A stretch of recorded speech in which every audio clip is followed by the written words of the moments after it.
فأنا ناصح لإخواني بالصدع بالحق تبيض وجوههم. السكوت في مسألة الحزبية يضرها، فاصدع بما تؤمر وأعرض عن المشركين.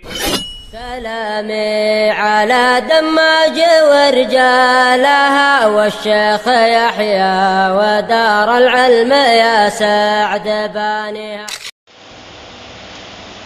Bismillahirrahmanirrahim. Kita lanjutkan bacaan berikutnya terhadap kitab Al-Mi'iyah, pantun atau puisi yang jumlahnya 100, yang berisikan tentang apa? As-sirah an-nabawiyah. Pertemuan terakhir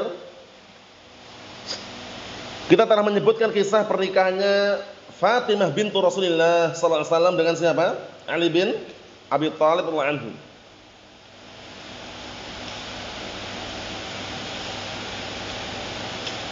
Kita lanjutkan penjelasannya. Wa yashhad li kauni zawajnya Ali bi Fatimah kana ba'da ghazwati Badr.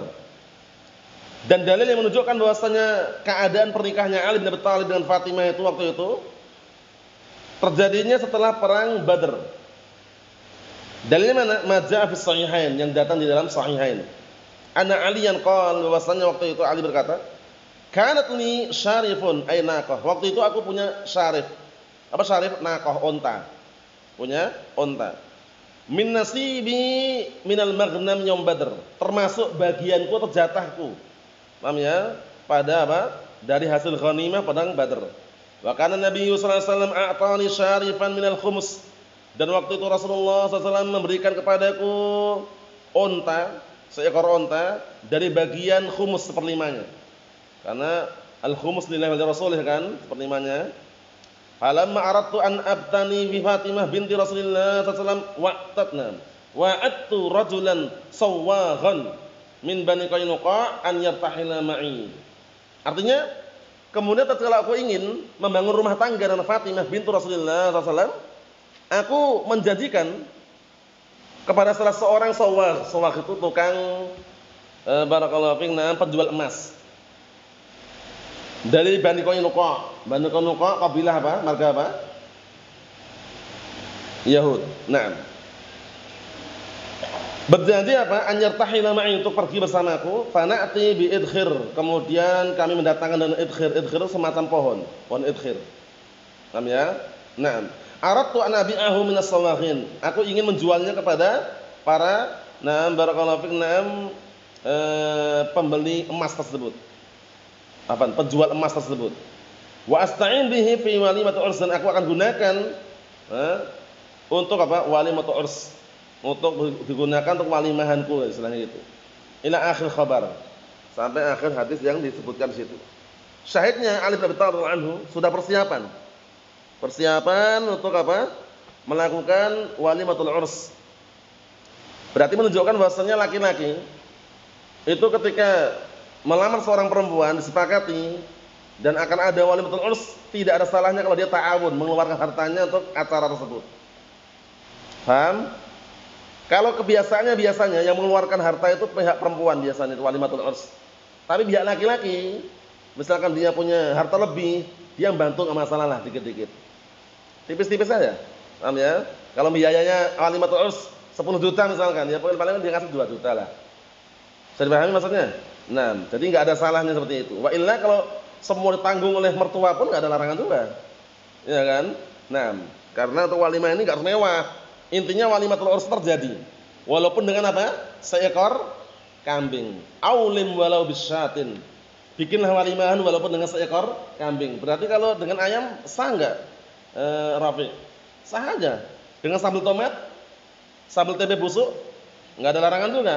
Karena sambal tempe busuk ini di Jogja yang terkhususkan, itu termasuk makanan yang lauk yang bisa dikatakan viral gitu loh. Sambal tempe busuk itu selesai.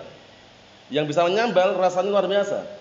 Nah, barakallahu. Tapi yang enggak bisa menyambal ya, dia belum bisa merasakan nikmatnya sambal tempe busuk. Barakallahu fiik. Naam. Kalau kurang percaya tanya orang Jogja yang udah pernah makan sambal tempe busuk bagaimana rasanya. Paham ya?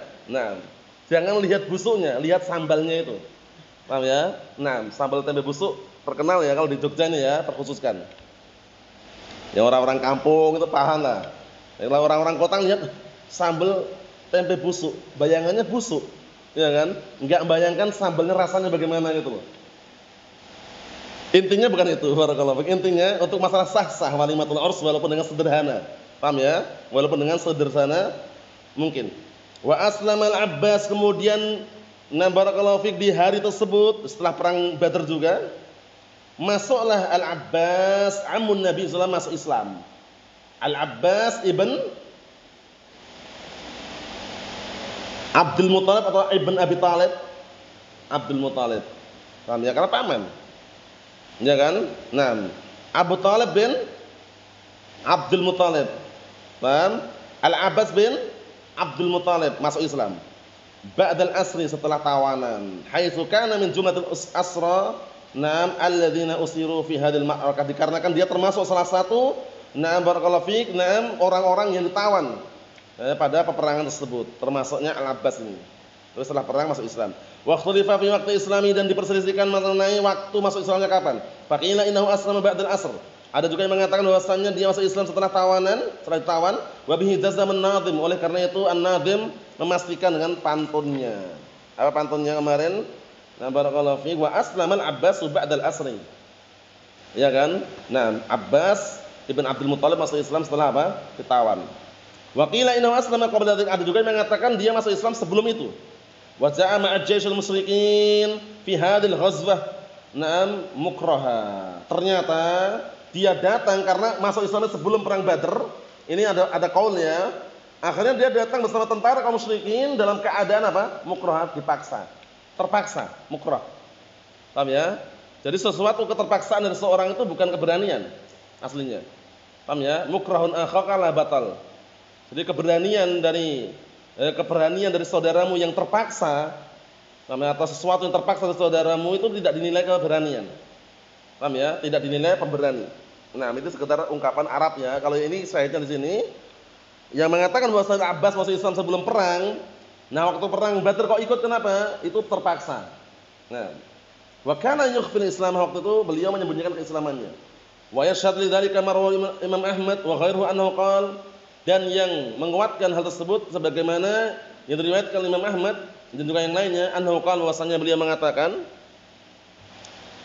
inni kuntu musliman qabla dzalik wa innamas takrahuni, sesungguhnya aku waktu itu sudah masuk Islam sebelum perang Badar, hanya saja mereka memaksaku.